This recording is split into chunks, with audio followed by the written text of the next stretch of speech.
You ever get that feeling that you're just living a life that was built for you, but not really by you? Like you're kind of stuck on autopilot?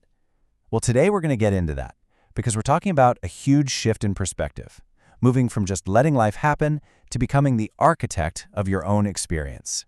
Man, this really hits the nail on the head, doesn't it? It's so human. We chase after things, right? The job, the status, the relationship, all of it, hoping it's going to fill some kind of void inside. It's like we're constantly redecorating the outside of our house, hoping it'll somehow fix the cracked foundation. I bet it does. That feeling of being a little restless or maybe repeating the same mistakes over and over, that sense that something just isn't quite right, yeah, that's a big red flag that the blueprint you're following, it might not actually be your own. Okay, so let's start by taking a look at this house we're all living in. For most of us, it was put together for us, piece by piece, by our family, by society, by things that happened to us a long time ago. It's our default setting, our default architecture. And you know, living in a house you didn't design, it has some pretty clear symptoms. You might notice you keep ending up in the same kind of draining relationships. Or you feel stuck in this cycle of stress and burnout. Or maybe you're always chasing that next purchase, that next like, just to feel okay. It all adds up to this nagging feeling of, is this really it? And here's the bottom line, the absolute core of the issue. As long as that internal foundation is shaky, any success you build on top of it is just a house of cards. We're trying to fix a deep structural problem with a fresh coat of paint. It just doesn't work. But here's where it gets good. This is the turning point. This is where we stop just living in the house and we start picking up the drafting tools. It's about making a conscious choice to design a brand new blueprint for your life. Now, this is so much more than just a nice motivational quote for your wall. I want you to think of this phrase as a complete system update for your brain. It's a declaration. It's you saying, I am taking full, radical responsibility for my thoughts, my feelings, and my choices from now on. This really breaks down the two fundamental ways of seeing the world. On the left, you've got the external locus of control. That's the passenger mindset. It's the feeling that life just happens to you, that you're a victim of circumstance. But on the right, that's the internal locus of control. That's the designer. That's the person who understands, hey, I am the one creating my reality. And let me tell you, that shift from the left column to the right, it is the single most powerful change anyone can ever make. Okay, but you can't be an architect without the right tools, right? You can't just decide to build a new house.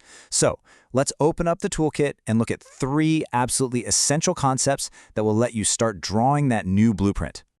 First up, we've got the interface. The easiest way to think about this is like the front door and windows of your mind. It's the filter that decides what you let in from the outside world and how you respond back. If your interface is wide open all the time, everything gets in, and you end up feeling completely overwhelmed and just reacting to everything. Next in the toolkit is the Coherent Nexus. This is basically your internal headquarters. When you're in a state of coherence, everything is lined up. What you think, what you feel, and what you do are all on the same page, working together. There's no inner battle. It's the difference between saying, I want to be healthy, and then effortlessly reaching for the apple instead of the chips. And our third tool is NextGen NLP. NLP stands for Neuro-Linguistic Programming. Look, don't let the name scare you. Think of it as the instruction manual for your own brain. It's the how-to for getting under the hood, finding the old faulty programming that's been holding you back, and then actively installing new powerful code that actually supports the life you want to build. All right, enough theory. Let's get our hands dirty. Let's take our new toolkit and start our first renovation project on something that almost everyone has a problem with: stress. We're not going to treat stress like some mysterious, foggy feeling. We're going to treat it like a predictable system failure that we can actually take apart and fix. And this table shows you exactly how stress works. It's a 3-part breakdown. First, you have what's called an NLP FOUT, or an NLP error. Your brain starts playing this internal movie, a story that's almost always way, way worse than what's actually happening. Second, your interface gets overloaded. Triggers are just pouring in, totally unfiltered. And third, your nexus becomes incoherent. Your body goes into fight or flight, and suddenly thinking clearly becomes pretty much impossible. See, it's a chain reaction. So, if we know how it breaks, that means we know how to fix it. We just need a system update. And here it is, a simple 3-step action plan to completely dismantle that stress response right at the source. You ready? Step 1, close the interface. You have to become the bouncer at the door of your own mind. Practically, yeah, this means turning off notifications on your phone.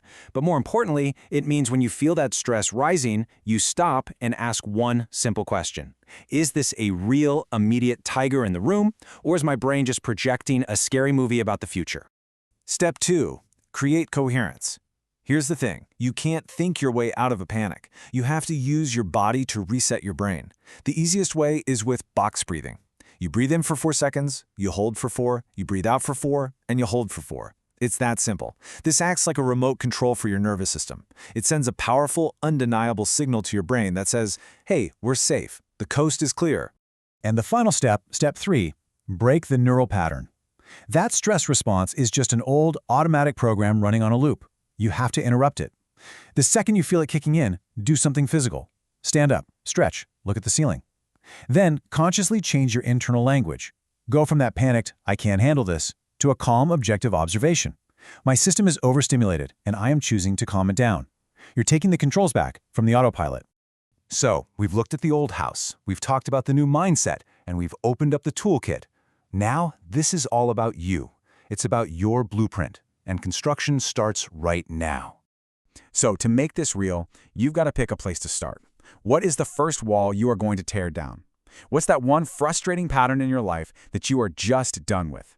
Is it how you react when you're angry? Is it your habit of procrastinating? You have to name it.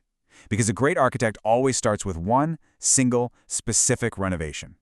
And we're going to end with this, because it's the simple truth. It's not really a choice, it's an inevitability. Either you consciously, deliberately design the life you truly want to live, or you're going to live out a design that was handed to you by your past, by other people, by default. The pen is in your hand. The time to start drawing is now.